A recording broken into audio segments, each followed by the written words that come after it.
Today I'm working on a big painting. It's a 24 by 36.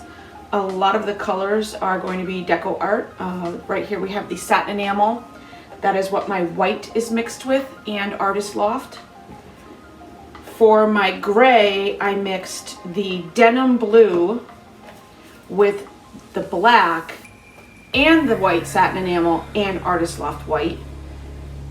And for my seaside blue, I did not mix anything with it. It is this Floetrol and GAC 800, just like the rest of the colors.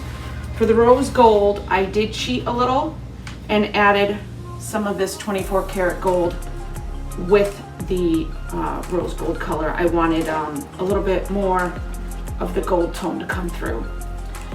In this bottle, I have the Amsterdam pewter. I haven't decided if I'm going to use this or not. I might.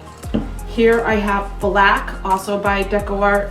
This is a black blue by DecoArt. And then here's the gold 24 karat. Wish me luck.